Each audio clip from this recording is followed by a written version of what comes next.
In this episode, we will talk with artist Ervin Johnson. This is The Hidden Critique, where we discuss art, race, and higher education at the intersection of an MFA. I'm Marlon Tobias, pronouns he, him. And I'm Krystle and Lemonias, pronouns she, her. Welcome to our show. Ervin Johnson graduated with a bachelor's in rhetoric and began work on his second bachelor's in photography in 2012. He completed his MFA in photography in 2015. Ervin utilizes photo-based mixed media to reimagine his cultural and racial identity via photography and video. In his most recent body of work, With Me Always, Ervin photographed himself in places important to his mother to preserve her legacy and to amplify her voice eternally. In 2016, he was awarded the Critical Mass Solo Exhibition Award and completed a summer residency with Columbia College, followed by the 2016 Diane Dameyer Fellowship. Most recently, Ervin has exhibited across the United States, most notably with Arnica Dawkins Gallery in Atlanta and also Detroit's Wright Museum. He was chosen as one of the 2017 and 2020 Critical Mass finalists.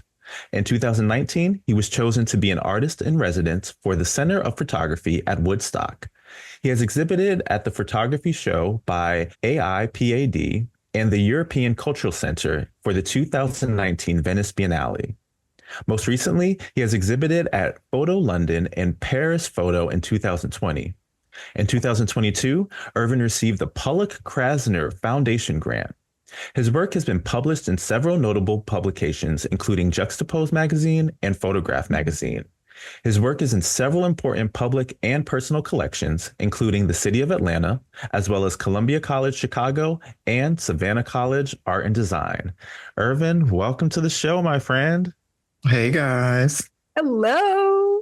Thank you so much for coming on. I'm really excited to really get into how you came to be the artist that you are. You are actually kind of transparent moment. I was an Instagram fan of yours for quite a while before we met formally and became close friends. So I'm really excited to really get into the nitty gritty with you. But before we do that, because mental health is important in life, especially when you're living the artist and entrepreneur lifestyle.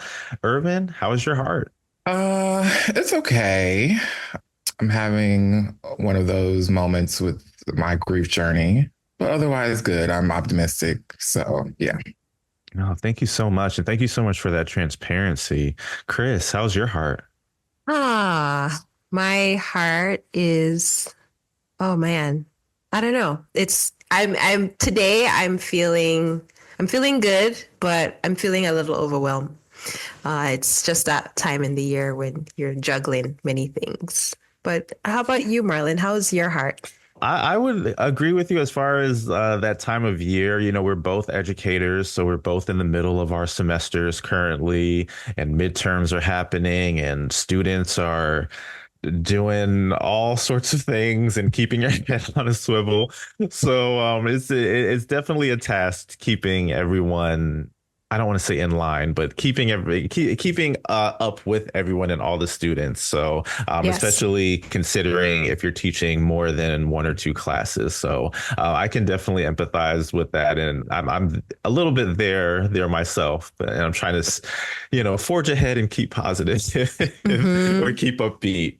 So Thank you, Marlon. And, as we get into our conversation, Ervin, I don't have the pleasure of knowing you as well as Marlon. And much of what I've learned about your practice and yourself as a person is through the internet. So tell me a little bit about your journey, your backstory. And actually, you're the first photographer we've got on the show. So could you share with us how that became your primary medium?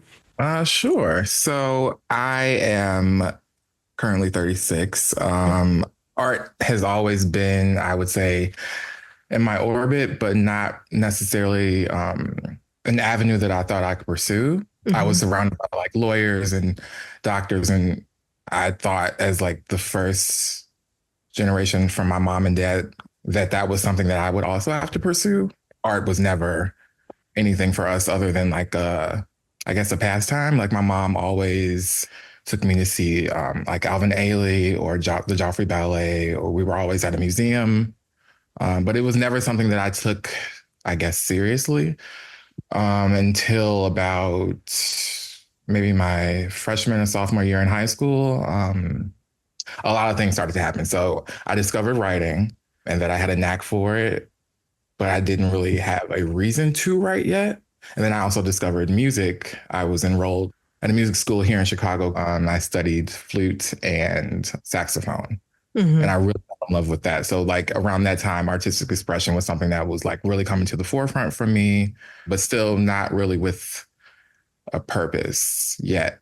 And then around my senior year, I came out and I had all of this like pent up frustration with nowhere to put it. And music, as much as I loved it and still love it, didn't really feel like an authentic form of expression for me, but writing did. So I kind of like chose to focus on that once I graduated from high school and moved on to college. I attended a public university here in Illinois for 4 years and studied rhetoric, which is like the art of writing. And fell in love with it, focused on creative writing, specifically creative nonfiction, which is just like jazzing up a real story per se. First story I ever wrote was about the very complicated relationship that I have with my father and just navigating that. And then that's when like I was like, okay, this, I don't know if I'd call myself an artist back then, but that felt true to me. And it was such a necessary release. I, for the first time, got to talk about things that I had never spoke out loud. And it was great until my senior year. I was taking a class on passing, well, the notion of passing, but through a queer Black lens. And I cannot remember this professor's name, but she essentially changed my life. This is in your undergraduate program? Yes, sorry. This is my undergraduate program. She introduced me to all of these queer writers who I had never, Black queer writers who I had never come across before. That changed my life. We studied Langston Hughes, Marlon, what's his name? Is it Riggs? Marlon Riggs? Yes, thank you. Marlon Riggs. Oh my God. I got to know my Marlons. Okay. When I first heard that man's poetry, my God, like I felt seen. And that's the theme that like comes back up for me a lot. Like I was physically and mentally bullied a lot throughout, I want to say most of my life. And because of that, I learned how to be invisible.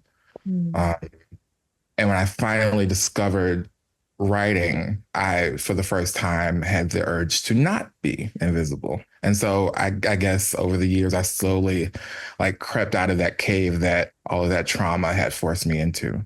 But anyway, back to that English class. In one particular class, we watched a film by Marlon Riggs.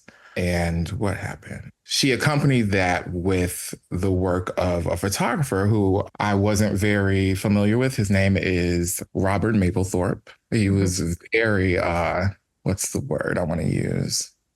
I mean, his images are very provocative, I guess. He's famous for 2 sets. He has 2 portfolios that I think if you ever come across them, you would recognize them. One is exploration of sexuality through kinks. And I think it's also the work that like got him in a lot of trouble. And then he also has a portfolio of very well lit, but distasteful to me, images of Black men, mostly without heads, which, I mean, don't get me started on that. But anyway, I had a very visceral reaction to that work. And it was the first time I discovered that writing was not enough. Like we ended up having to write a paper, I think, about the images. And I went way over the word limit because I just had so many feelings about them.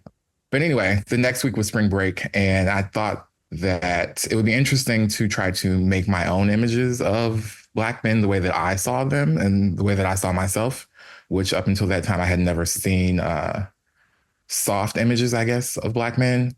And also in that class, I just want to call this out. We watched a film called Looking for Langston by Isaac Julian. I don't know if you guys have ever seen that, but it is one of the most beautiful depictions of queer Black men that I've ever seen in my life. And I wanted to make images like that. So I went home, borrowed my cousin's camera, I think it was a Canon 50D, which is not important to anyone but photographers.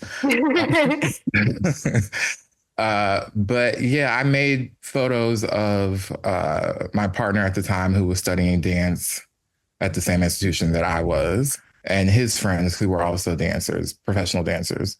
And those images were very terrible, but they were also like my most precious. That weekend was my most precious gift. It's when I discovered photography, and like I never looked back after that. My next Christmas gift, I think, was a camera, like an entry level camera, and I've been making photos ever since.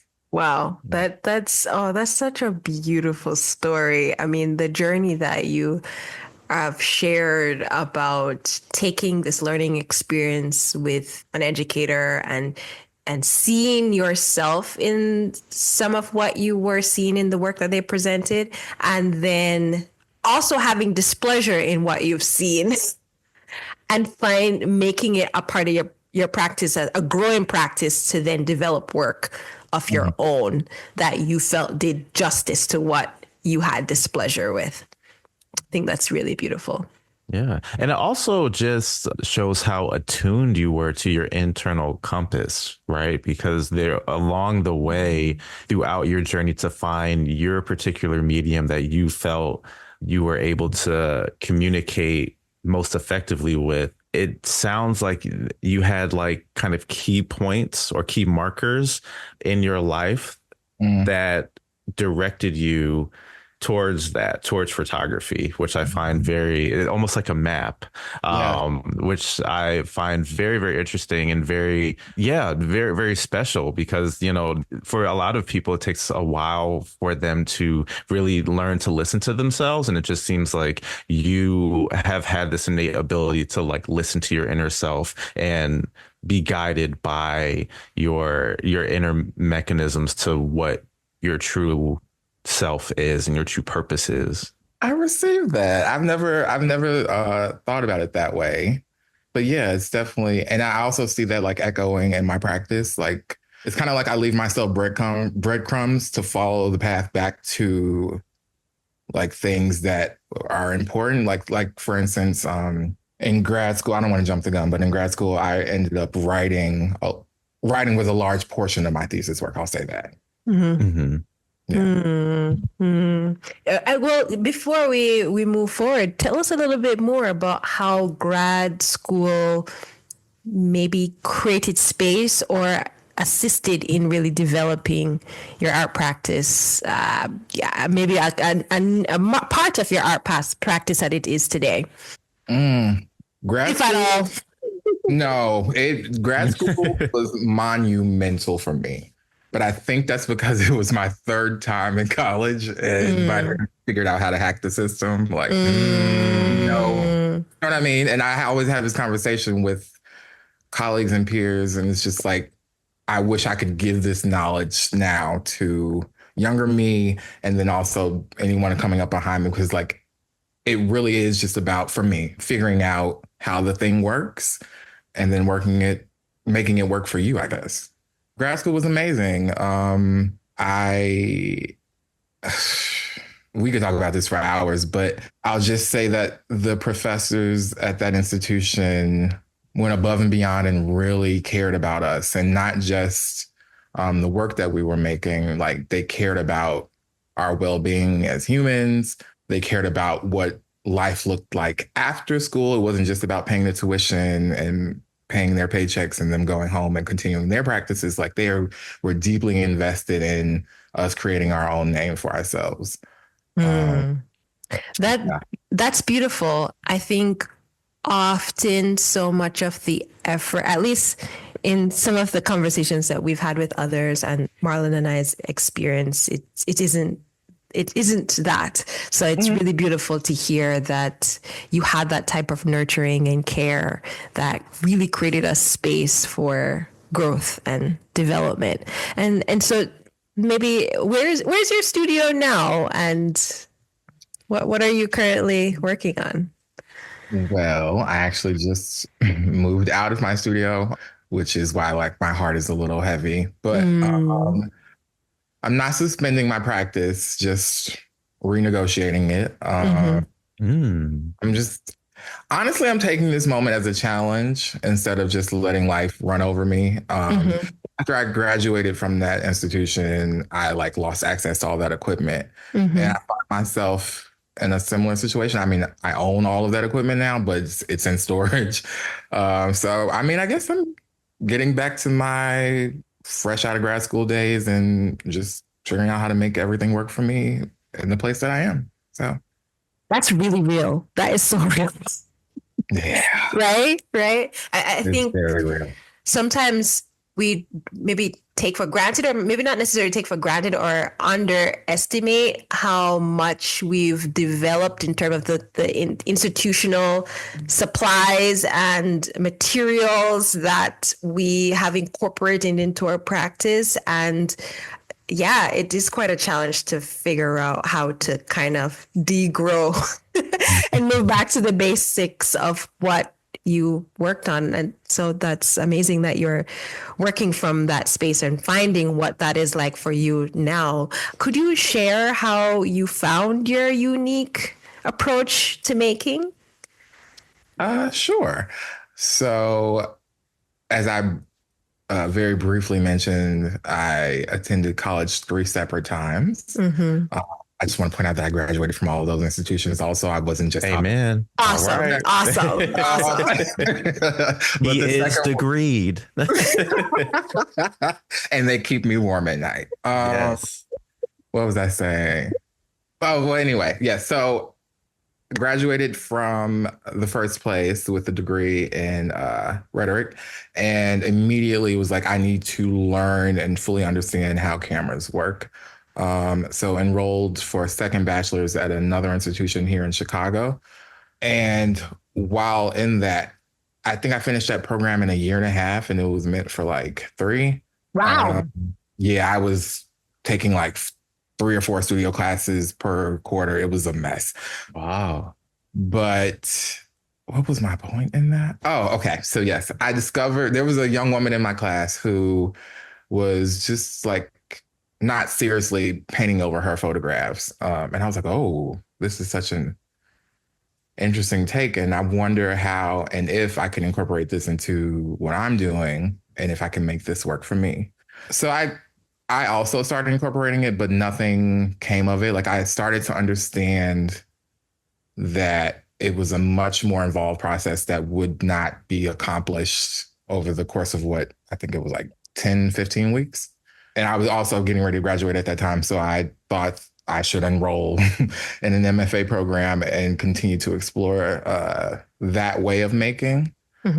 I really figured it out, I want to say like first and second quarter of grad school. After I think about, at that point, it was like 2 years into it, trying to figure it out. And it was just really just trying to understand different paper types and ways in which they reacted to various solvents. And then like, what does that mean in the greater scheme of like the work that I'm making? So in some ways, it's kind of like you are not only getting a really in-depth knowledge of material, but you're then trying to create the visual language that you want to express your work within that material understanding. And I was further supplemented by, so we also had to take like, I'm sure you guys did too, critical like theory classes. Yes. In which okay.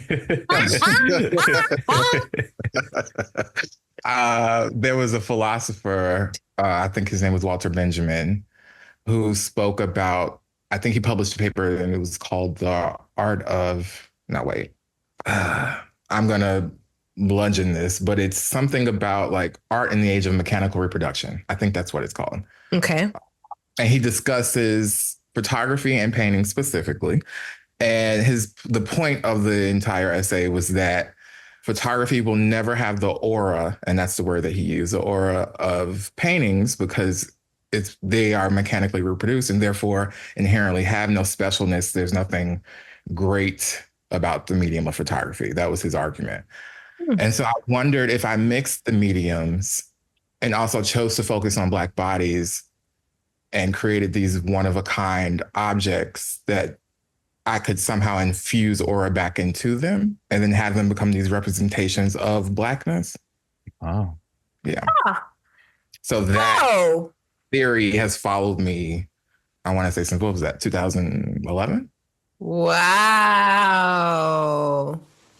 I think what I am really intrigued by what you just shared is how you've taken theory and created your own hypothesis. And then you've been working from that hypothesis through continuously proving that, yes, this can be done.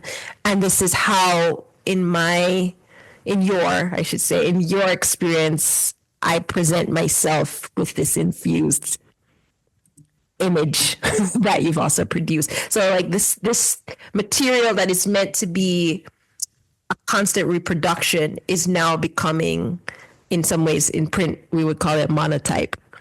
Mm-hmm. But also, so then I'm going to let you in on a little secret of mine. I've been battling also this entire time with that notion because I'm also like, I don't want it to ever be assumed that I don't feel that photography is not special on its own. Like, I think there's a beauty to the reproduction, you know? Honestly, I think that's where most of its power lies, but that's another, yeah. Yeah, I could totally understand that. It's like you're questioning it without Discrediting it? yes, in ways. Very fascinating. So could you share a little bit about what you've had to overcome in developing your work? I mean, I understand with material that how you move through that, but then there's so much conceptual depth to what you do and lots of feeling that's involved in everything that you are making. What do you have to overcome to make what you do? I've had to overcome a lot. I think just as a queer Black man, end of sentence, but also, Right. Just being in those institutions and having to be bold and vocal, especially coming from someone who, as I said earlier, does not lean towards that way of being just because of my past. But having to like carve out space for myself always and try to stand in a place of power, especially in those rooms. 1, 2, materials. I am not, and art is expensive. Yes. Yeah. So, and there is also this one thing that's like popping in my mind as far as like things that I've had to overcome. I had a residency making the in honor work that I was just talking about. And I remember one specific instance of so they assigned you a mentor, and I was familiar with this mentor because she was a former professor of mine who I had already bumped heads with. The first time we had an issue, I showed a photo of a Black man, and he was nude, but you couldn't see his face. It was like I think his back was to the camera. And she was just like, well, why don't I have access to him? And I was just like, well, can we step outside of class? Because I don't want to have this back and forth with you in front of the rest of our classmates. 1, I was much older than the rest of them. And 2, the tone that she was using was wild for someone paying for an education. Like, you're not going to talk to me crazy. But we stepped outside and I was just like, well, why do you think as a white woman that you should have access to this Black man? Like, why, what? I was confused about why she thought that she should have access to this person that she was viewing. And she was just like, well, I don't know much about him. And I just feel like you are denying your viewers this access. And she just kept like harping on this point. Anyway, years later, I found out from the same woman that she had an issue with the fact that I solely focused on photographing people of color, Black people. And that what did she say to me? She said that, Ervin, I just want you to know that like, white women also have these experiences that Black people have. And I was like, cool. But I'm specifically speaking about Black experiences as a Black person, something that you cannot speak to. And like I've had just instances of those like over the years, but I just found it very odd. I've never had someone be so vocal about how I should change my practice. I just Mm. that's wild. Like she was just like, I don't think you should just photograph Black people anymore. I was just like, well, I'm not. That's I am Black. I'm only interested in navigating and uncovering the truths of that for myself. Like I'm Yeah. not sticking white and what that comes to mean for you. Like you navigate that. You make art about that. But anyway.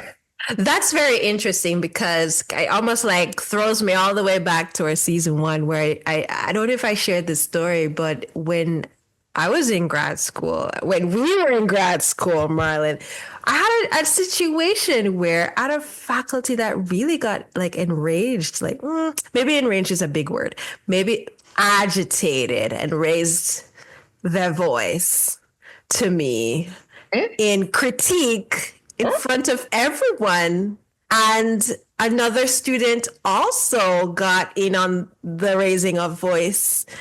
And the only way it quieted down because one student stood up and said, "This is not okay. Is there no other way we can talk about this work?" And it being a situation, not to make this about myself, but connecting with you on this point of being I'm assuming this may have been a PWI that you were attending, and they're not necessarily being a lot of resources for these faculty to fully understand how to support students of color, Black students that are creating work that's centering themselves and their experiences. And I think this is important to share with viewers because I too had to schedule time outside of that conversation amongst everyone to say, this is not okay for you to speak to me that way. Mm-hmm. It's wild. Like, yeah, we're paying, I don't know, $50,000 a year or more, and in rooms with other adults, and I'm being talked to like I didn't turn in my multiplication chart. Like, what do we? Yeah, anyway. yeah. Well, thank you for sharing that. I mean, it's so important. Yes, Marlon, I let you take it away. Yeah, well, I kind of want to pivot a little bit into and really talk about your most recent body of work and transparency. And we talked about this. We share a common experience of loss. We both lost our mothers in 2022. You lost yours in the spring, and then I lost mine in the summer. But then you created a body of work in response to your loss. So before we discuss the actual work that you've made, can you talk with us about the role you played in your mother's care and that journey of her transitioning? Mm-hmm. So this didn't occur to me until just now, but I'm not even sure what exactly, like, or the exact cancer that my mom passed away from. But I mean, I know the region in which it was located, but there was something that stopped me from wanting to know more as far as that's concerned. I'm sure somebody can like relate to that, but she made the decision to transition at home. She could have had a surgery that would have given her a couple more years, but that's not the type of life that she wanted to live. And so in that conversation, she asked that my sister and I be her primary caretakers. So what that looked like was pretty much 24 hours we were on call in our home, and we saw to her every need for about 3 months.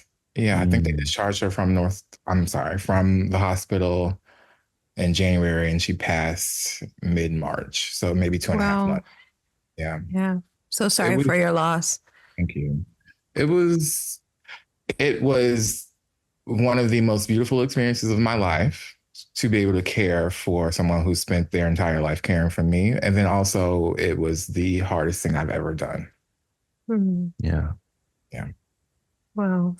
Yeah. And I have the utmost respect for you and your sister taking on that role as primary caretaker. I mean, in my case, I wasn't exactly the primary caretaker. I was more like the second in command. My older brother made the decision to move in with my mother and be her primary caretaker. And I was, since we were in the same state, I was a little bit like a second in command, and I tried to go up there as often as possible to lend a helping hand and to also really just understand what was going on as well. But the role of the primary caretaker is definitely one of complete and utter giving and unselfishness. And there's a stopping of life in a sense that you have to do in order to really take on that role and really be attentive to that role. So I really commend you for that, that you took on that mantle. And after her passing, though, I know for me, I was literally in the middle of just everything, like just life could not stop for me. And I had to be very mindful to take a moment, right, to process my grief. But for you, how quickly did you have to get back into work, or how quickly did you get it back into work? I don't know that I did. I mean, I made a few things, paintings and photographs as like the urge hit after she passed, but not ever back into full production like I was before. I want to say it took me maybe about 6 months. And then I had this idea actually while exercising. I was also scrolling on Instagram. And I came across a video of an agungun, which it's a physical representation in this reality of your ancestors as a collective. And I don't know, I didn't know that when I saw it. I just had, again, another visceral reaction to something visual. And I was like, I don't know what this is, but I think it can help me navigate this grief. And also, like, I hadn't ever really told anyone, but in the middle of the pandemic, I had started making work about my mom anyway. I sat her down in our living room just to get like her life story. We had talked about it, like over the years as children do with their parents, but nothing ever like concrete or deep. And I just really want to know where that beautiful woman came from and how she got to be who she was, which was like the grandest, most fabulous woman I've ever laid eyes on. But I wanted to know how she got there. So I started like interviewing her on camera, asking her about her life. And then I think that project just kind of fell by the wayside. But anyway, I got the urge again to make work about her from a place that felt way more authentic. I have a very fantastical sense of imagination. I'm very like enthralled by all things celestial, anything related to deities from any culture. And I love to like imagine myself in that place. And so I thought it would be cool to also imagine my mom from that place, especially after discovering something that felt more authentic to me culturally. So, yeah.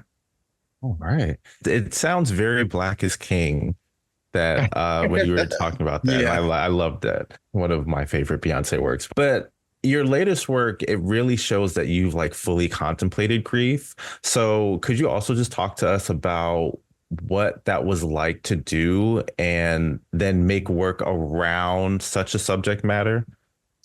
Well, I don't know that I've fully contemplated it. I'm still being surprised by the nuance of it. I thought, and this is foolish, but I thought that I had like overcome the hardest moments of my life and that I had, I don't know, pretty much everything figured out. Maybe that's the Capricorn in me. But I realized after losing my mom that it really shook my reality like to its core. I realized that I don't know anything, or not much of anything at least, and to give myself much more grace than I had been giving myself in the past. I don't know. I think I'm just taking everything one day at a time now and just trying to be more present and grateful for what I do have and honoring her and all the sacrifices that she made for me So yeah. Yeah, I definitely feel that. I definitely feel that, and it comes in waves, right? Yes. The one minute you think you're okay and you're navigating life, and the next, either a memory pops up or you have something happens and you have the urge to, pick up the phone and make that phone call, and then you're kind of reminded, oh wait, that's not Yeah. how life is now. So I can definitely relate to those feelings and those emotions. And how did you take that into this work? Like, how were you able to like kind of work through that as you were creating this body of work? Or yeah, how were you able to like navigate those waves while you were making the work so personal to you? Um, I don't know. I think one of the most important gifts my practice has given me is that I've learned, not very well, but I've learned how to surrender to the process.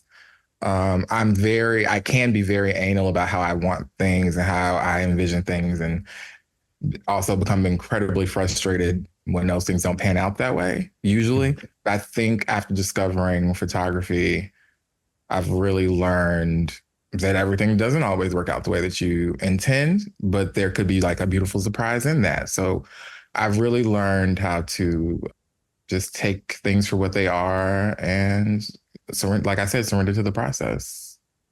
I love that. I love that.